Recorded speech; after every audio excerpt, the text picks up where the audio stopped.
There's a new outlaw in town. South of the border, there's a pickup truck called the BYD Shark. It is a plug-in hybrid, and it is going to really screw up the market for the big three and maybe even Toyota down in Mexico. In Mexico, for example, Toyota builds in two separate plants in Guanajuato and Baja. They built the Tacoma there. China's BYD, the largest battery manufacturer in the world alongside Tesla, they kind of trade blows on which one's bigger. But just on the heels of the 100% tariff on Chinese-made vehicles, BYD goes ahead and launches a new truck. They've never launched a new vehicle outside of China.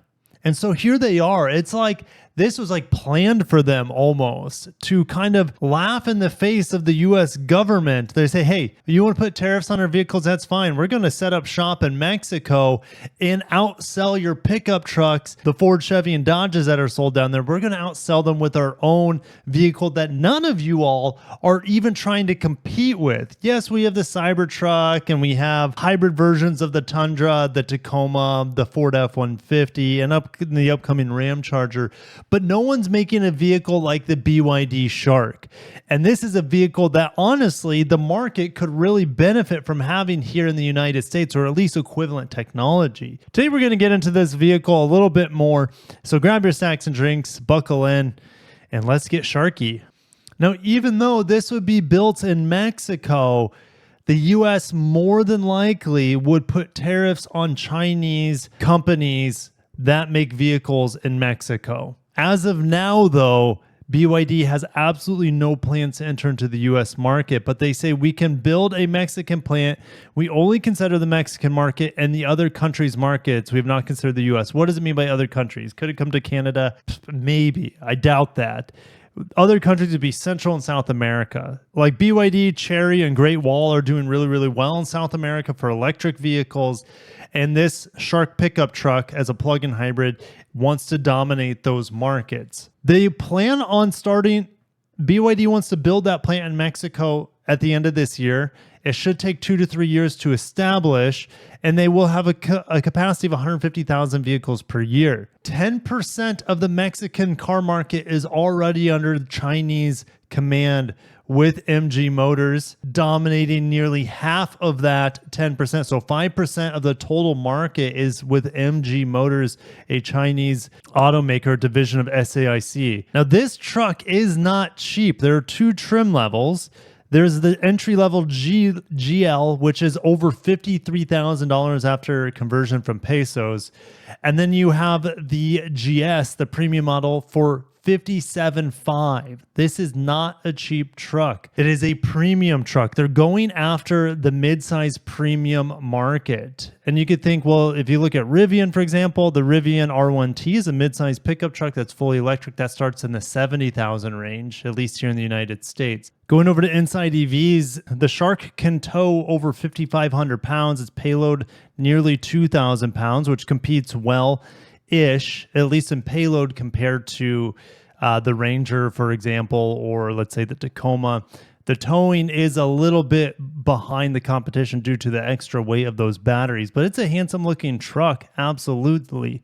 It reminds me a little bit of the R1T, as well as some of the utes that are seen down in Australia. This PHEV has a 1.5 liter turbo, 2 electric motors, one on each axle to deliver 430 horsepower. 0 to 60 miles an hour is probably going to be around 5.5 seconds. No surprise, we're seeing the newest generation of blade batteries built into the structure of the vehicle down here below. I love this diagram that we see here. This looks like it functions not only as a serial hybrid, but also as a parallel hybrid.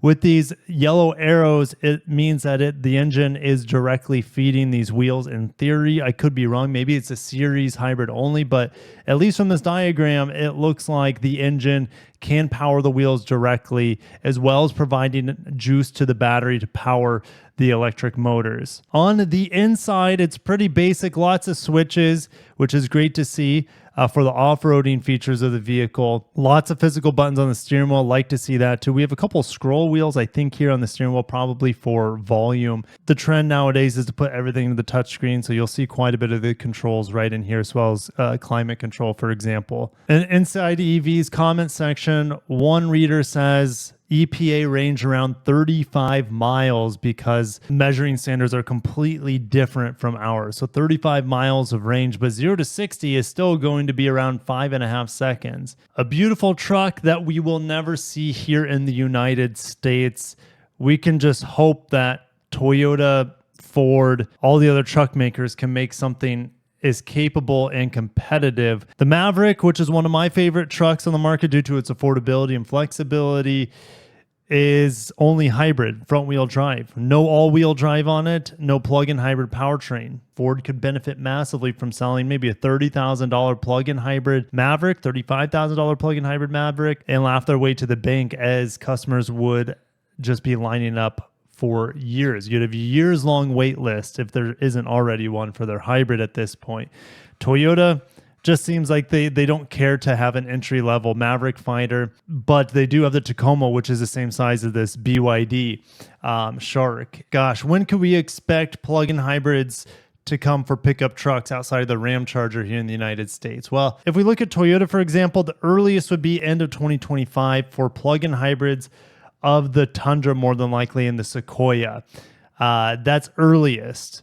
And we could have plug-in hybrids of the Tacoma eventually as well. But yeah, Toyota would probably roll it out in the Tundra and the Sequoia first in the next couple of years. So they're coming, but how expensive will they be? I mean, the TRD Pro Tacoma, for example, is $60,000+. And if that had a plug-in hybrid powertrain, which I don't know if it would, but let's say they're able to get the battery weight down on it, it's really hard to say. With the added weight, would Toyota make TRD Pro and Trail Hunters as plug-in hybrids, or would they reserve it to more of the city luxury sort of style? I have no idea.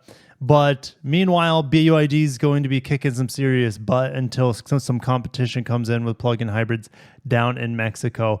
The prices are high now because there's no competition for this vehicle. But I'm going to end it there. Do you guys want this truck in America? Competition's a good thing, but who knows what the future holds for Chinese autos in America, especially the ones that are to be built in Mexico. I'll catch you in the next one. Peace out.